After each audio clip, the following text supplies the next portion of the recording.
So Tenpai has only been in Master Duel for a few days now, and everybody already hates it. And I can understand why. Because we have...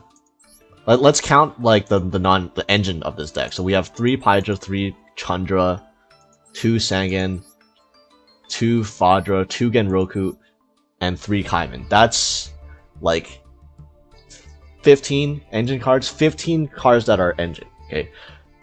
And that means there's 25 slots for non-engine, 25 slots for non-engine. The fact is, I'm running 18 hand traps plus 5 board breakers, plus a prosperity, which can basically count as another board breaker if you want, and also counts as an engine because, you know, what is the downside of half battle damage? You can do 30k anyways through one card. So yeah, this is pretty much everything everybody hates about modern Yu-Gi-Oh, which is just a bunch of non-engine 1-card combos that end the game by themselves, and Sangan Summoning, which for some reason, you know, prevents your opponent from interacting with you. So now your opponent cannot interact with you at all during the main phase, and Transcendent Dragon means your opponent cannot interact with you during the battle phase. And it's not like this deck's going to main phase too. You know, this game's not going past the battle phase. So essentially, you have a deck that runs so much non-engine that just tries to prevent your opponent from being able to do anything, and you know, or you can just run a bunch of board breakers too, or with instead of hand traps and just break your opponent's, throw like 3, 4, 5 hand traps at your opponent, or 5 board breakers at your opponent's board. Like there's no deck in the game that makes a board good enough to be able to deal with 5 board breakers or 5 different board breakers, and then you OTK them with 1 card, and you can't interact with them. If their hand is any good at all, you can't interact with them during the main phase or the battle phase. So yeah, this is the new toxic tier 1 deck in Master Duel that everyone's complaining about. So I'm gonna make this video in an attempt to showcase a few decks that I think are, you know, that are, I won't say they're like 100% like win rate against Tenpai. Like no deck is gonna win 100% of the games when you're playing against a deck that has 25 room for 25 hand traps and or board breakers. But these decks generally, I think their main strategy is a good game plan against Tenpai and lets them match up against Tenpai better than most decks do. And now I know like every deck can run anti-Tenpai deck tech if they want. You know, like you could run stuff like a Threatening Roar, and you can run Floodgates. Like there can be only one, and so on and so forth. But I'm focusing on decks who's not only can run these techs, but also their main engine also matches up well. So let's get into them. As a side note, the deck list I'm gonna show you in this video, I've tried to keep them up to date, but they might not be the exact most optimal deck list for these certain decks that I'm showing you. But for that, I recommend looking at Master Duel Meta or Untapped GG's example deck list to really get an idea of what decks people are running, and more exact deck lists too. But so first of all, the deck that I'm showing you is an FTK list, and I can't believe we've reached the point where I'm actually recommending you playing an FTK deck in this meta, but here we are. So obviously the advantages of playing an FTK in a meta where the best deck, or like one of the most common played decks in the format, is a blind second deck is pretty obvious. You know, if their goal is to try to make it to turn 2 and try to OTK you, well, simply don't go to turn 2 forehead, right? Just OTK or just FTK your opponent. And for some reason, Konami, after the Worlds ban list, even though there were literally, or after the Duelist Cup ban list and I guess the Worlds ban list too, because they were the same month, there were 3 Lightsworn FTK decks that topped the 100 of the Duelist Cup, and they didn't decide to hit the fucking Submersible Carrier Arrow Shark. Like, this is the easiest hit in the world to do. This card is a rare. Nobody cares about this. No, you're not giving people any crafting points back. But no, for some reason they just kept this entire thing legal. And they hit Purple Rhino, because one Purple Rhino is definitely going to be able to stop this deck from consistently FTKing, right? Clueless. But, I mean, yeah, this is...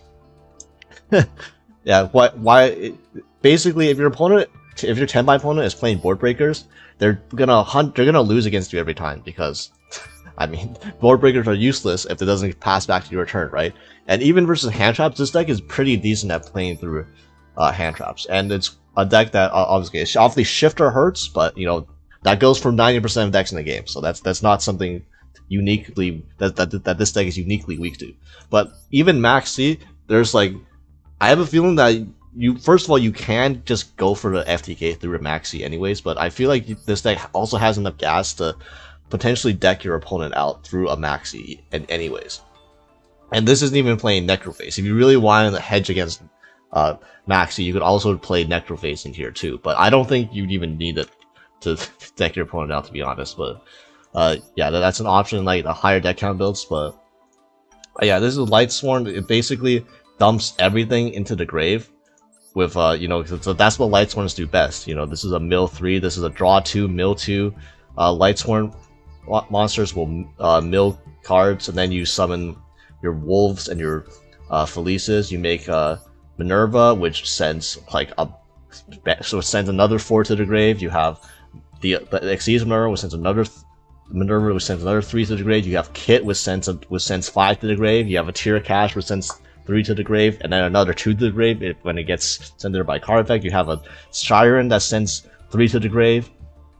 You have a Card Destruction, which is another line to deck out your opponent through a Maxi with like, you know, Curious. Curious also mills, and Curious sends. We don't have a Purple Rhino, so you're not saying Rainbow Bridge anymore, but I mean that's honestly fine.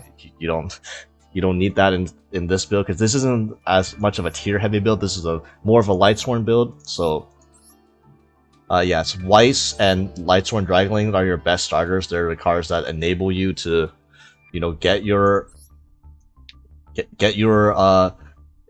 extra deck plays going, your Lightsworn extra deck monsters. And then Judgment Dragon is like the funny tech where if you do get impermed or you do run out of gas, you can summon Judgment Dragon and blow. I think that works, right? Summon Judgment Dragon. Oh, I guess if your kit gets Veilered or Infirmed, and you still have access to Judgment Dragon, you can Judgment Dragon blow up your own kit, still mill 5, and then the Judgment Dragon is a level 8 on the field, so this plus Minerva is level 8, so you can use these to go to the Zombie Vampire, and oh, that's how you use Zombie Vampire in this deck. Okay, I'm seeing the synergies now, and yeah, keep going that way, and then you have Judgment Dragon is searchable because Dragonling searches it, so you have access to this one of quite a lot, honestly. And I know like this deck looks like it has a bunch of bricks in it, which is true, but especially the Lightsworn brick, you can always make use of the Lightsworn bricks between Weiss and then recharge, and then charge, which also can search like a Lumina, which also gets rid of makes use of bricks. And Lumina actually, yeah, you can discard one of the 4 little Lightsworn monsters, so these cards don't matter in their hand a lot of the time. And then, you know, Shiren can dump any of the other cards in your hand that are bricks, you know, like Snow or the Shufflers or Trick Clown even, and then you just have like so much gas. And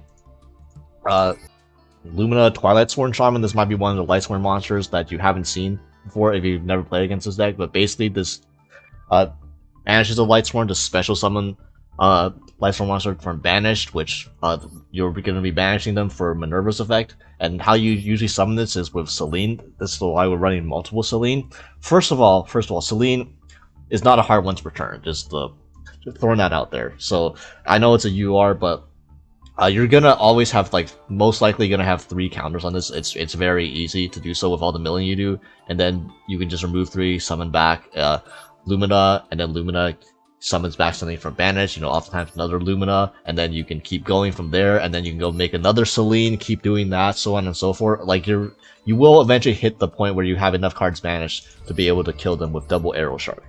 And even though it's like you get inflict 100 damage to your opponent for each of your banished cards, so it's like, yeah, you need a lot of these, but I mean, you will get enough. Don't worry. That's not the problem of getting enough cards banished or anything. Between Snow and you know, all of your your Lumina, but like mainly Snow, because Snow is also still legal.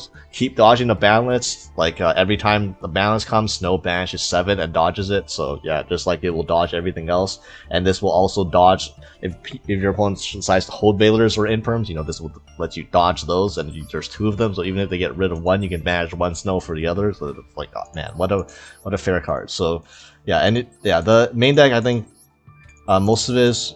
I think I explained already. Extra Foolish Burial. So the topping, one of the top 100 decks that's ran this, you can send 1 monster from your extra to the graveyard.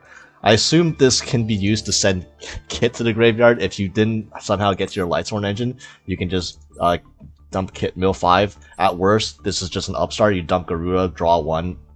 It's fine. It's like a 40th card. And like the extra deck, Kit, Garuda, Minerva, 1 Minerva, Synchro, 1 Minerva Exceeds, you only need 1 of each. You need 2 Arrow Sharks. Dagars to help the Psycho cards, trying to draw deeper Zombie Vampire, you know, with the Judgment Dragon and Minerva. And then you have just generic stuff like Lina, because you are a light deck, so if you're playing against like Virtual, or not Virtual, whoa. They're playing against Voiceless Voice, yeah, that comes up. And then Nightmare Phoenix, these are mainly for cards that help go second, because you're not going to play every game against Tenpai, but the games you do play against Tenpai, you probably won't need to go into Nightmare Phoenix, and then at least 2 Celine. I've seen some lists run 3, but yeah, obviously it's important because of the spellcasters. And then Zero Burrows is like a plan B when you're going second, and you have a battle phase. You have you don't need to FTK your opponent, because Zero Burrows is a lot easier to hit the attack threshold for banish cards than Arrow Shark is. So you just snow a bunch of times on the attack declaration, and Zero Bros will just OTK your opponent. And yeah, obviously Curious Curious also dodged the ban list. So yeah, I can't believe this deck is almost completely illegal after a Duelist cut where it topped a bunch of times. But you know what, it is what it is. And there are other FTK decks too in Master Duel, because Master Duel has a bunch of cards legal that aren't legal in the other 2, in the OCG and TCG. You know, you have a super heavy Samurai FTK, which showcased at the actual Master Duel Worlds. You have the Runic, Nightmare Archfiend, Rollback, Dumb BS FTK as well, with like the garbage cards and whatever. But I think in terms of FTKs going, this is probably the best one, and this one did do the best during the Duelist Cup. You know, it was the only FTK that topped the Duelist Cup. So yeah. So the first deck I showed you took advantage of the fact that you were always going first versus Tenpai, and this is another deck that also takes advantage of the fact that you're going first versus Tenpai all the time, just in a different way. Instead of FTKing your opponent, that's right, you're setting 5, baby. And between all of these traps cards, I would be very impressed if Tenpai is able to actually, you know, kill you through these 5 traps, unless they have a red reboot and you don't have the Judgment. But I mean, like the red reboot, you can't play around everything, and this deck losing to red reboot is not like too different from most decks losing to Shifter going first as well. Like they're both at 2 and they're both blowout cards. It's just that this deck has maybe more counterplay to red reboot, because you have at least you have 3 Solemn Judgments. And yeah, I mean, there's not too much to talk about this deck. I think the strategy is pretty straightforward. I'm gonna be honest. You just have 31 trap cards, and then you incrementally gain advantage off all these trap cards with your Lady Labrynth and your Lovely Labrynth. And these are the only 4 Labrynth cards you run, because you don't play the Ariana's.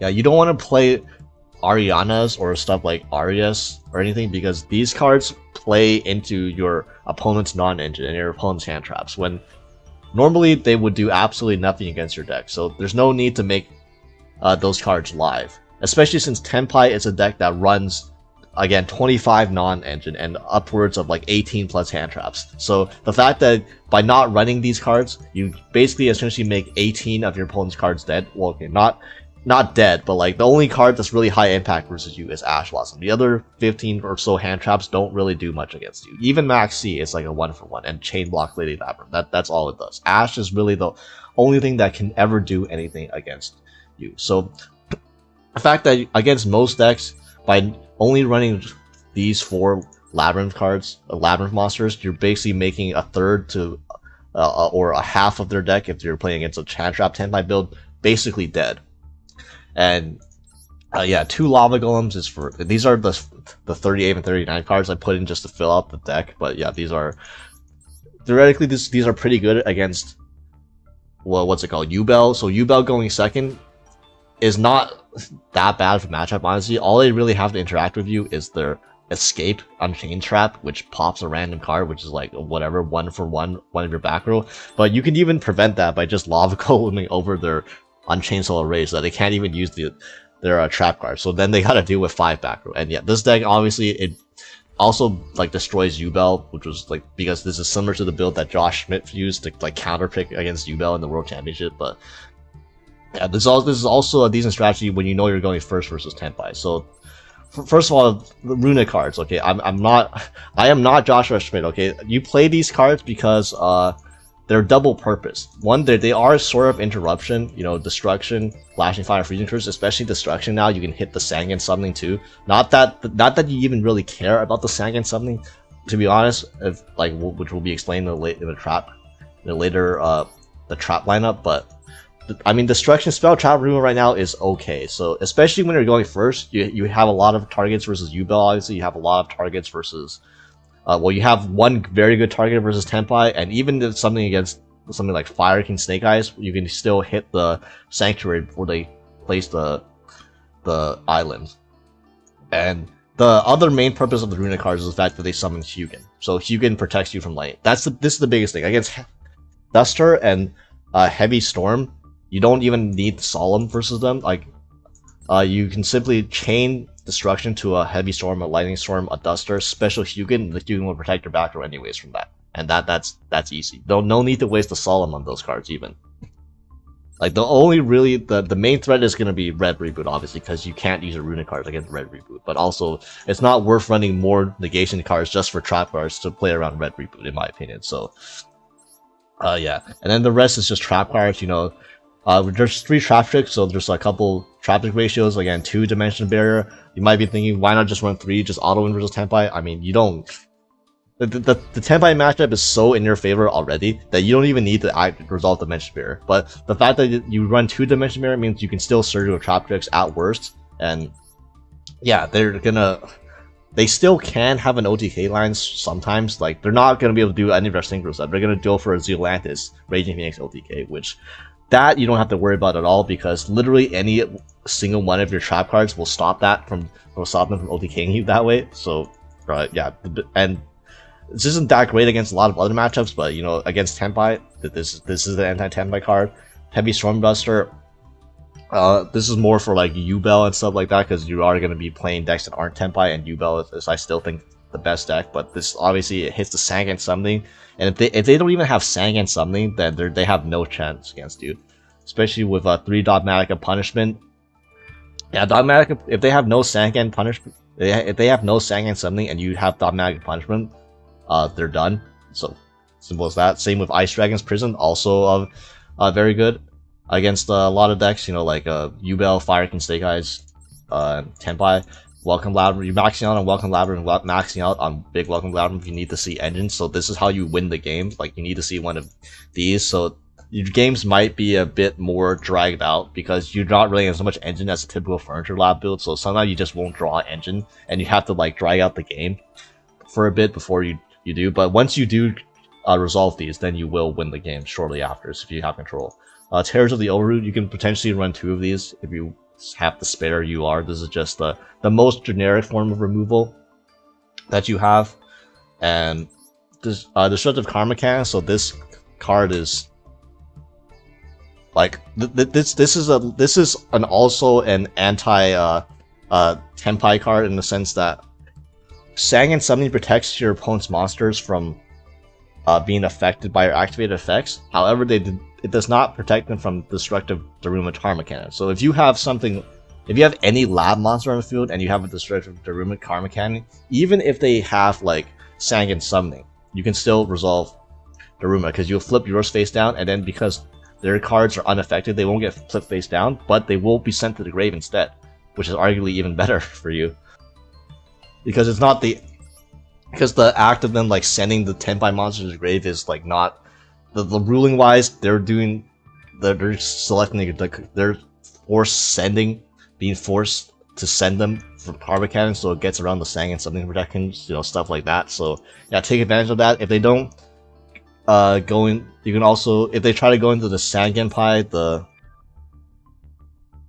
Transcendent Dragon, to block you off from using this in the battle phase, then this also deals with the Sangenpai before they enter the battle phase as well. And if they don't have access to this, then you can just hold off your Karma Cannon until the battle phase, then use it, and then they're majorly screwed. So yeah, and then obviously 3 Judgment, 3 Strike. Strike is obviously, I don't have to tell you that Strike is good, but it also kills Ash on your Labrynths, your Welcome Labrynths, which is like one of the few non-instant cards that does something against you.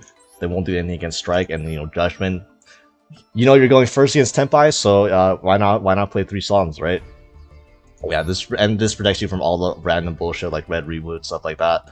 Speaking of random bullshit, Skill Drain, Rivalry of the Warlords. Okay, so Rivalry is not that good against Tenpai, but you don't need 30 good track bars against Tenpai. As I said, this Tenpai, this is a very hard matchup for Tenpai. Any sort of these backrow decks, if they Paleo as well, if you have Paleo, like Tenpai, if they don't draw a Red Reboot against these types of decks, they're gonna struggle hard anyway. So Rivalry is like for everything else.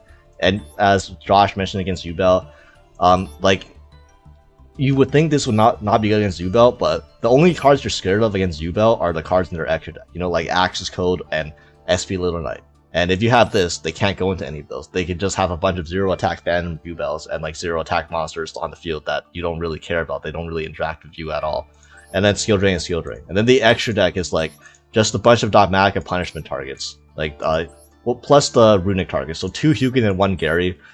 Don't know when you would ever make Gary. Like maybe if you want to crash into something if you're desperate, but yeah, 2 Hugins are to protect your back row from Stone Trap Destruction. 2 Intis, 1 Skull Knight, 1 Skull Wagon. This kills a monster when sent. You can banish this from your grave to kill a monster. You can banish this from your grave to kill a spell and trap. Double Garura, 1 of each of the Chimera things that this summons back a fiend from banish, this summons back a fiend from grave. So like recursion. 5 head, a big dogmatic punishment target. Malong Dick. I mean what? Aggregator. It's probably the least useful, but I mean there are some matchups where this might come up, like against Flu, for example. You want to hit the field spell or whatever.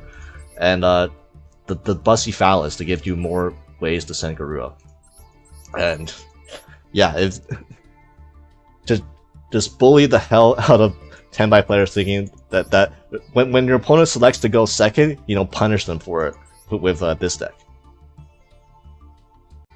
So next we have Yubel, and honestly I probably should have just led with this, since I know that if you've been playing this game at all in like the past 3 months, you probably already know what Yubel is and what Yubel does. So I'm not going to spend too much time on this.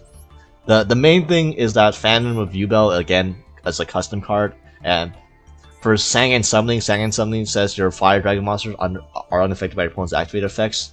Well, Phantom of Yubel doesn't, because Yu-Gi-Oh! Is a very easy to understand and easy to explain game, it changes the monster effect. It doesn't affect the monster itself, it affects the effect. So, like against towers, Phantom Yubel gets around the Sang and Summoning protection, so you can in fact still negate your opponent's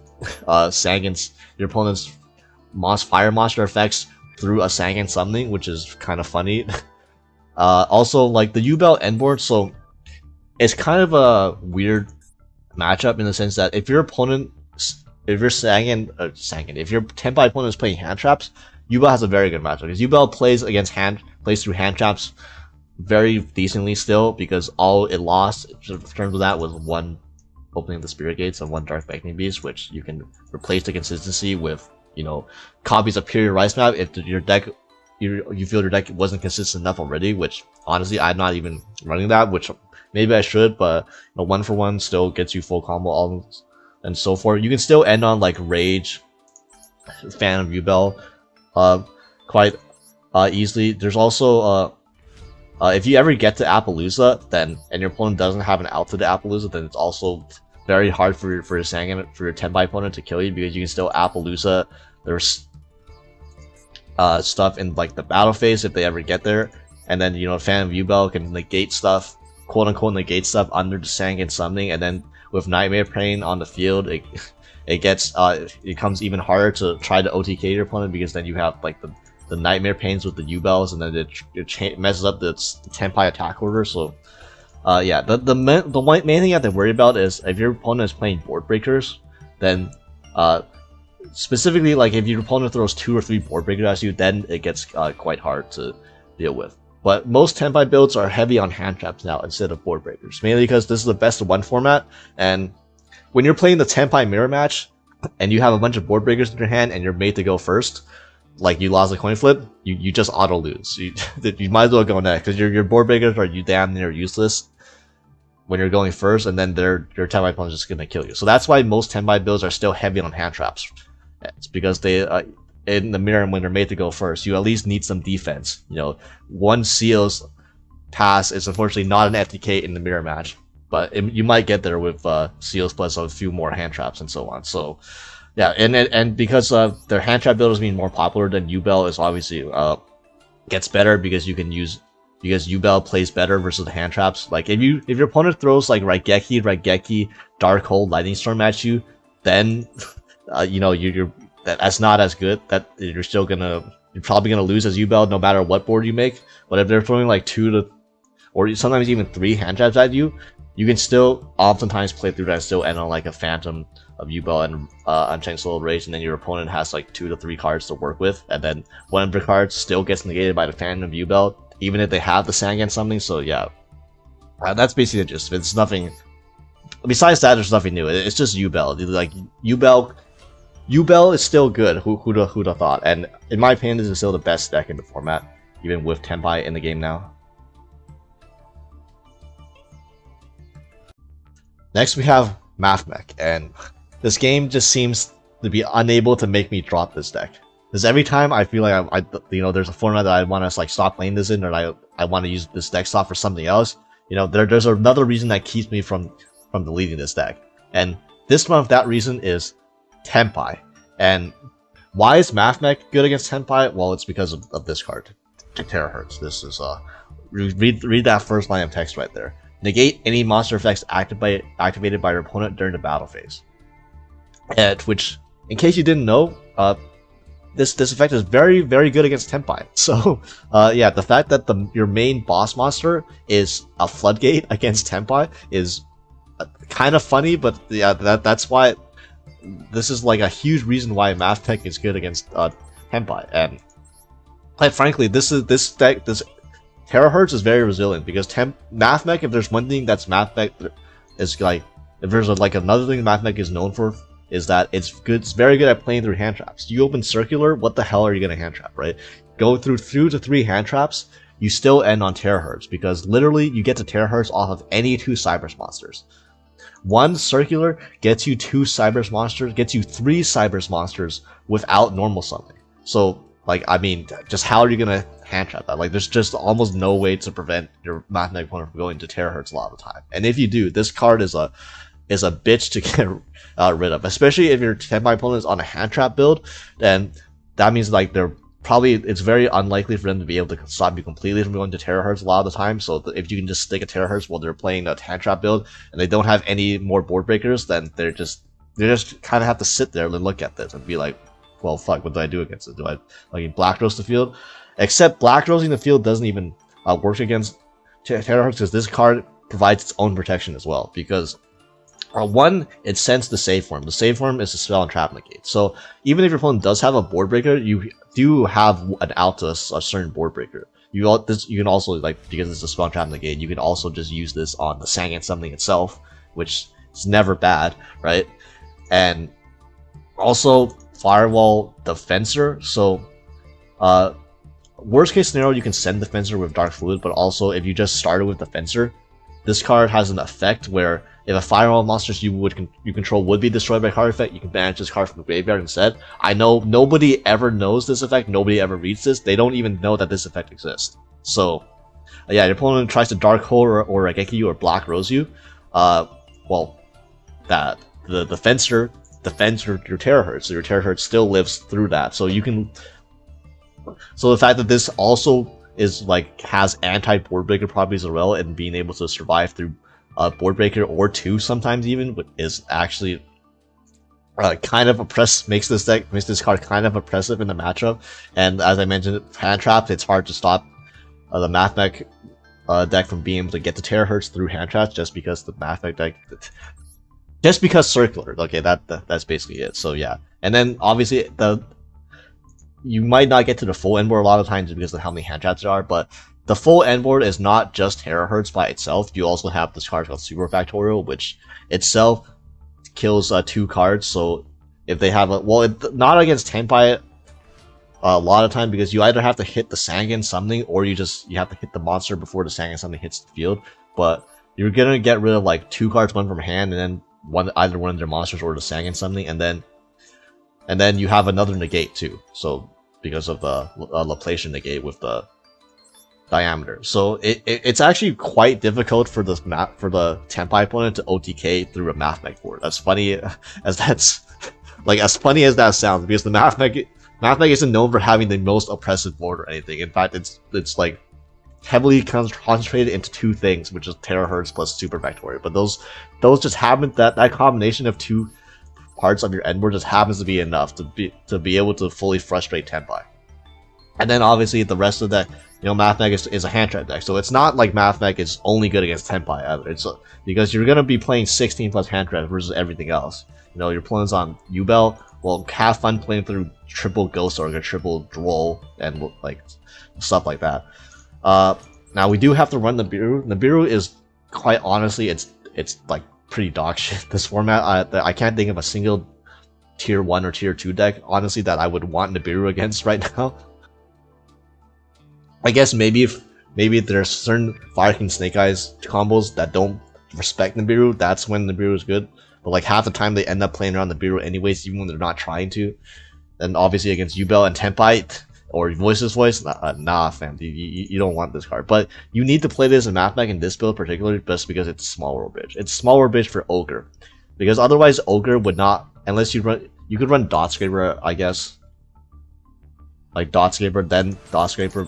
No, actually you can't. Dot Scraper does, oh yeah, you can. You can run Dot Scraper as a bridge to bridge anything into circular as well, but I just run Nibiru because Nibiru is also acts as a smaller bridge for everything that can't bridge into Dot Scraper. But you can run the Dot Scraper, I suppose, as instead of Nibiru. Probably makes the smaller bridges even easier, with stuff like Maxi and stuff. So yeah, and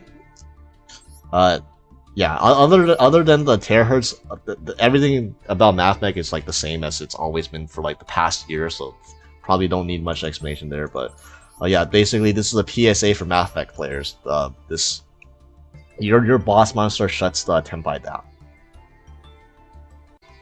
And finally we have Voiceless Voice, and this is about as cookie cutter and standard as a list as you could find. It's just maybe people run pots instead of the Call by the Grave, which I think Call by the Grave is still decent because, again, the Tenpai matchup making you go first, Call by the Grave is significantly better going first and second, because that deck plays a lot of hand traps, and why not just have a free card that plays through one hand trap, especially cards like Shifter. So yeah, but again, you don't even have to run Call by, you can honestly cut this and then you can run like a clean 40 or like run 42 with a bunch of pots. That works as well.